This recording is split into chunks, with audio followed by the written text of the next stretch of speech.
नमस्कार, मी मनोज भोयर. जय महाराष्ट्राच्या या विशेष मुलाखतीमध्ये आपल्या सर्वांचं स्वागत आहे.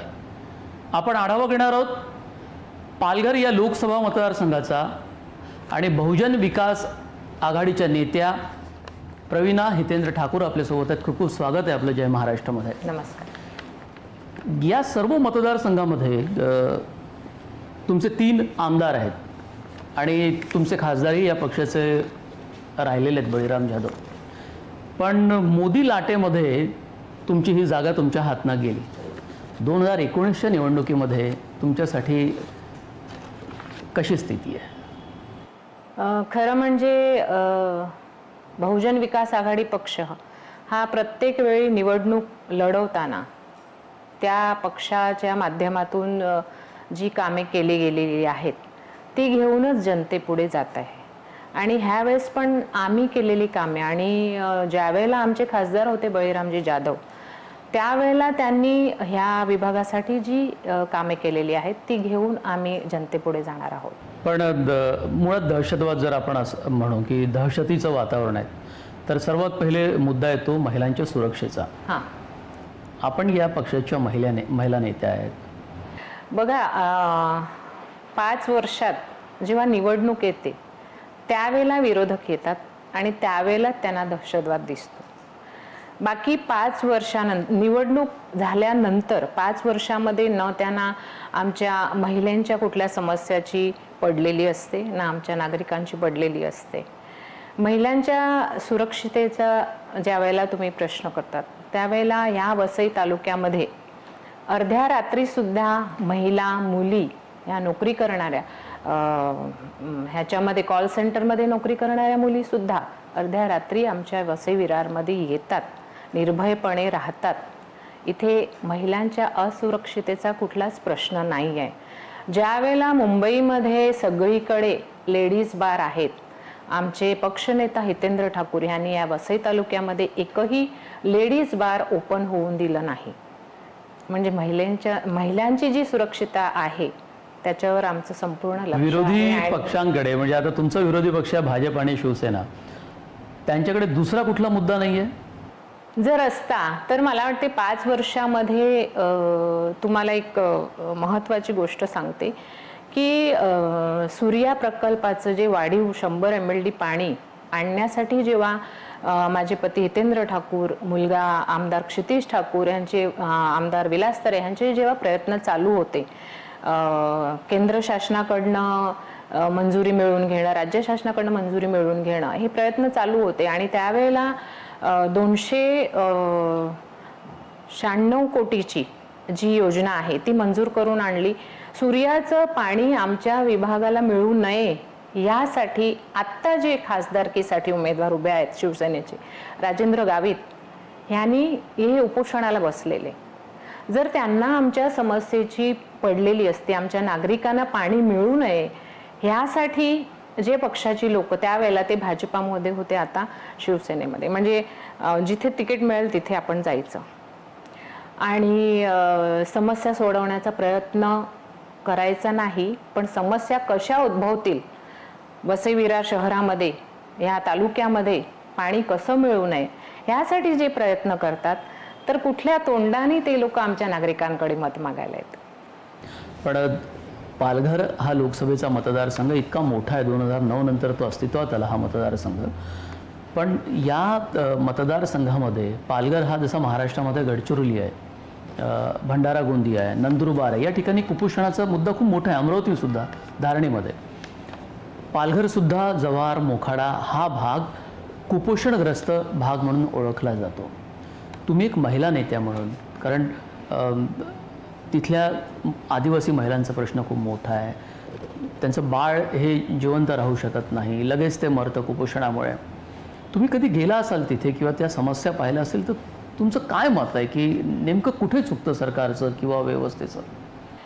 पालघर जिल्हा हा आदिवासी जिल्हा म्हणून पण म्हटलं जाते आणि आदिवासी महिलांचे खरोखर प्रश्न खूप विकट आहेत, ते पाहिलेले आहेत आम्ही. कुपोषणाचा पण प्रश्न आहे. आम्ही वेळोवेळी पालकमंत्र्यांशी ज्या वेळेला बैठक होत होती त्यावेळेला हितेंद्र ठाकूरांनी अनेक वेळा आदिवासींच्या ह्या प्रश्नांसाठी मुद्दे मांडलेले आहेत. आणि बलिराम जाधवांनी सुद्धा आदिवासींचा विकास, ते स्वतः आदिवासी आहेत आणि त्यांच्या विकासासाठी त्यांचे अनेक प्रयत्न राहिलेले आहेत. त्या ठिकाणी आरोग्य सेवा कशी मिळावी ह्यासाठी मोबाईल व्हॅन ज्याच्यामध्ये डॉक्टर्स उपलब्ध असतील अशा सेवा आम्ही प्रायव्हेट आमच्या संस्थेच्या मार्फत चालू केले आहे. जसे जीवदानी मंदिर सेवा ट्रस्ट आहे त्याच्या माध्यमातून खिचडी पुरवणं, आमचं साईबाबा मंदिर ट्रस्ट आहे. हे एक राजकारण सोडून हा वेगळा भाग आहे आमचा सेवेचा. ह्या मंदिरच्या ट्रस्टच्या माध्यमातून आम्ही वेळोवेळी व्हॅनमधनं खिचडी पुरवणे, आरोग्य सेवा उपलब्ध करून देणे अशी कार्य आमच्याकडून आम्ही करतोय. वेळ झाली एका छोट्याशा ब्रेकची. ब्रेक नंतर सुद्धा प्रवीणा हितेंद्र ठाकूर यांच्याशी आपल्या गप्पा अशा सुरू राहतील. कुठेही जाऊ नका, पाहत राहा फक्त जय महाराष्ट्र.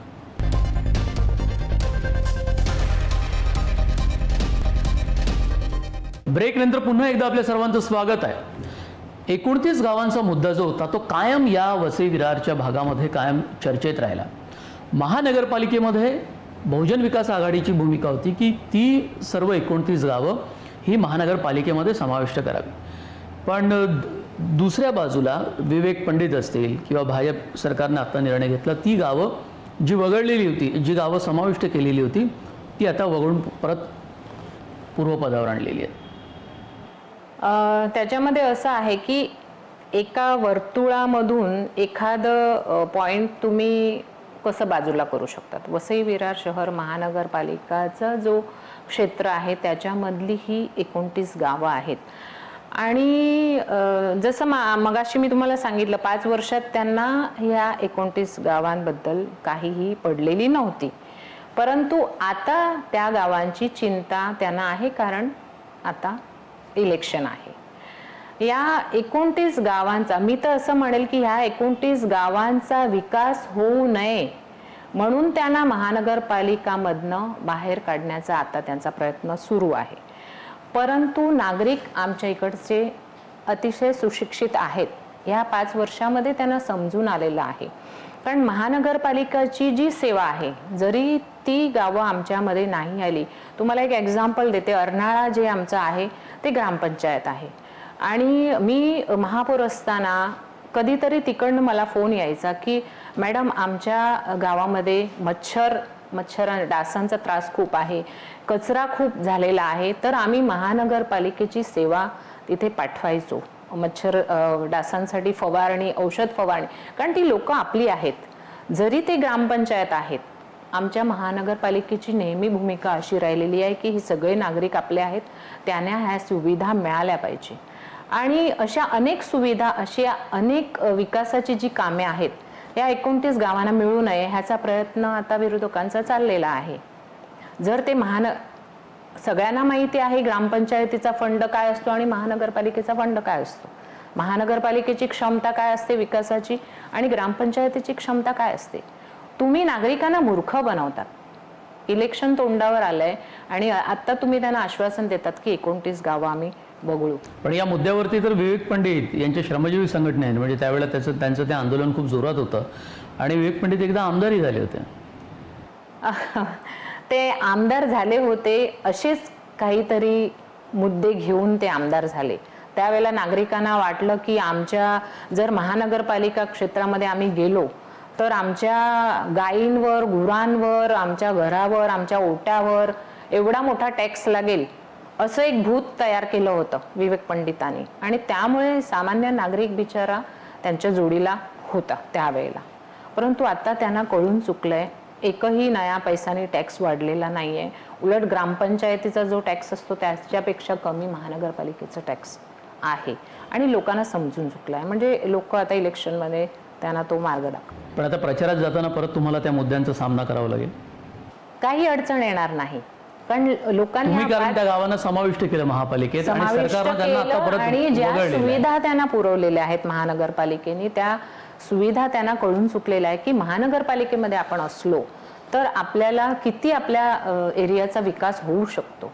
अचानकपणे सरकारने हा निर्णय का घेतला म्हणजे सरकारला तो घ्यायचाच असता तर तो अगोदर घेता आला असता. इलेक्शन आहे ना तोंडावर, काहीतरी मुद्दा शोधून काढायला पाहिजे. त्यांना 29 गावं मिळाली, दहशतवाद मिळाला. 5 वर्षात त्यांना आमच्या या एरियाची काहीही पडलेली नसते. या उलट आम्ही काही विकासाची कामे, काही मुद्दे तिकडे मागणी केली तर ती कामे आमची पूर्ण होत नाही. कारण आता तुमच्याकडे पक्षाकडे 3 आमदार आहेत आणि हितेंद्र ठाकूर स्वतः आमदार आहेत, तुम्ही महापौर राहून चुकलात, क्षितिज ठाकूर हे महापौर आहेत, हे आमदार आहेत आणि विलास तरे आणि त्यावेळेला बळीराम जाधव हे 2009 मध्ये खासदार होते. पण पक्षाचा विस्तार करताना म्हणा किंवा पक्ष आणखी या वसई, विरार, बोईसर आणि या सगळ्या भागातनं किंवा पालघर या भागातनं जाऊन आणखी ठाणे जिल्ह्यात जावं असं नाही वाटलं तुम्हाला कधी?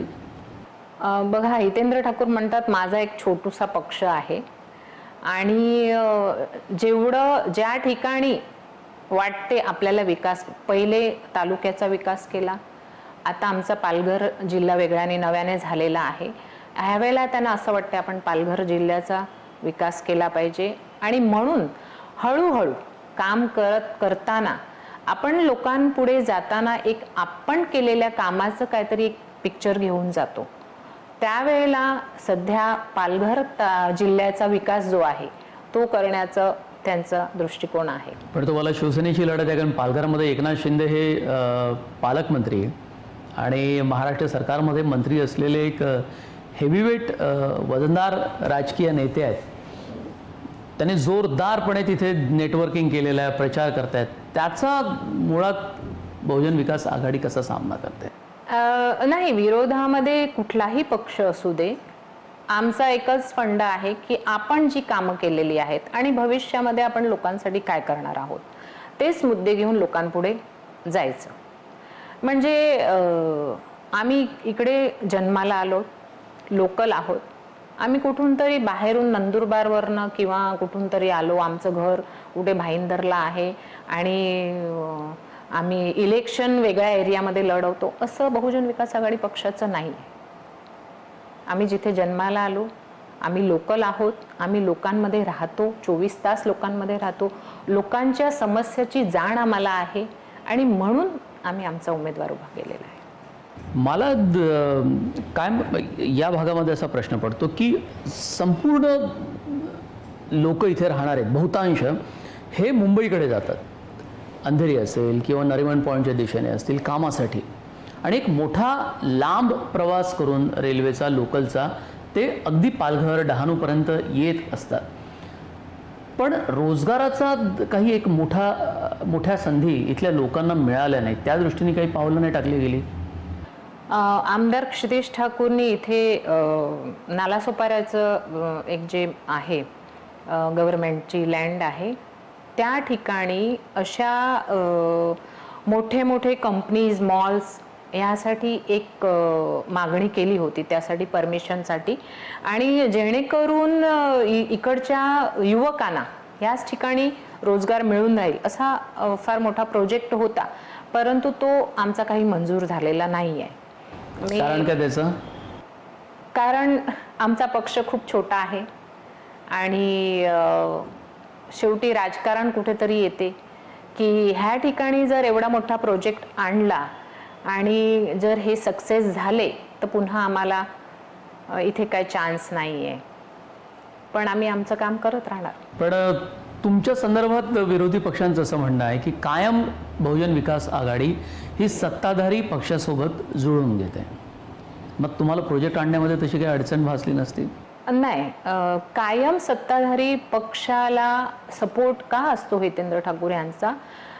त्यांना काही पर्सनल कामे करून घ्यायची नसतात, त्यांना त्यांच्या एरियामधील कामे सरकारकडनं मंजूर करून आणायची असतात आणि ते प्रत्येक वेळेला सपोर्ट करताना हेच सांगतात की माझ्या विभागाच्या विकासाची कामे किंवा माझ्या नागरिकांची कामे जो पक्ष देईल त्या पक्षाच्या जोडीला मी उभा राहणार. आपण आपली चर्चा ही अशी सुरू ठेवू. वेळ झाली एका छोट्याशा ब्रेकची. ब्रेक नंतर सुद्धा प्रवीणा हितेंद्र ठाकूर यांच्याशी आपल्या गप्पा अशा सुरू राहतील. कुठेही जाऊ नका, फक्त पाहत रहा जय महाराष्ट्र.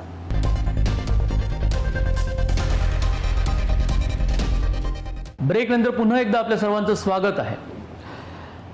या भागामध्ये कारण खूपच मोठा लोकसभेचा मतदारसंघ आहे, 6 विधानसभा या मतदारसंघात येतात. डहाणू, तलासरी, जव्हार, मोखाडा हे जे आदिवासी भाग आहेत, या भागामधला महिलांचं साक्षरतेचं प्रमाण किती आहे, त्या महिला स्वतःच्या पायावरती उभ्या झाल्यात का, बचत गटाची जी योजना इतर महाराष्ट्राच्या ग्रामीण भागामध्ये सुरू असते आणि त्यातून खूप फायदा महिलांना होतो, तशा प्रकारच्या काही सुविधा आहेत तिथे की त्या भाजपने केल्या होत्या त्यावेळेला काही प्रयत्न त्यांनी त्यांचा खासदार असताना? वाटत नाही. नाहीतर ह्या 5 वर्षामध्ये तिकडच्या महिला सक्षम झाल्या असत्या. त्यांचं जीवन सुरळीत होण्यासाठी बचत गट निर्माण करून काहीतरी लघु व्यवसाय टाकून देणं किंवा त्यांना स्वतःच्या पायावर उभं करणं, त्यांना सक्षम करणं, असे कुठले प्रयत्न मला तरी वाटते जव्हार, मोखाडा, विक्रमगड ह्या साईडला झालेले नाही आहे. आमचे जे खासदार बळीरामजी जाधव ज्या वेळेला खासदार होते त्यावेळेला महिला मेळावे घेऊन त्या ठिकाणी महिलांना लघु उद्योगासाठी किंवा स्वतःचा व्यवसाय चालू करण्यासाठी वेगवेगळे मार्गदर्शन शिबिर आयोजन करत होते आणि त्या मेळाव्यात मी सुद्धा जात होते. त्या महिलांच्या समस्या थोड्या अशा आहेत की काही उद्योग समजा घर बसल्या त्यांनी चालू केले तर त्यांना विक्रीसाठी कुठेतरी बाजारपेठ जवळपास उपलब्ध असली पाहिजे. शेवटी त्यांचा घर संसार सांभाळून त्यांना सक्षम करायचं होतं, तर बाजारपेठ मिळाली पाहिजे. एखादा उद्योग टाकण्यासाठी जो निधी ते तर नक्कीच जे कोणी त्या पदावर असतील त्यांनी तो प्रयत्न केलाच पाहिजे. परंतु एकदा की त्यांनी व्यवसाय सुरू केला त्याच्यासाठी विक्रीसाठी त्यांना कुठेतरी अशा शहरी भागामध्ये जाणं किंवा एखादी अशी संस्था निर्माण करणं की ती स्वतः त्या महिलांकडे जाऊन त्यांचा माल घेऊन एके ठिकाणी कुठेतरी एका सेंटरला विक्रीसाठी ठेवणं, त्याचा फायदा त्या महिलांना मिळावा, अशा कुठल्याच गोष्टीचं मागील जे काहीतरी भाजपाचे होते MP त्यांनी कुठले प्रयत्न केले नाही. परंतु आमचे खासदार नव्हते तरी आम्ही आमच्या महानगरपालिकेच्या माध्यमातून सुद्धा अशा महिलांना मार्गदर्शन करण्यासाठी वेगवेगळ्या कार्यक्रमाचे आयोजन केलेलं आहे.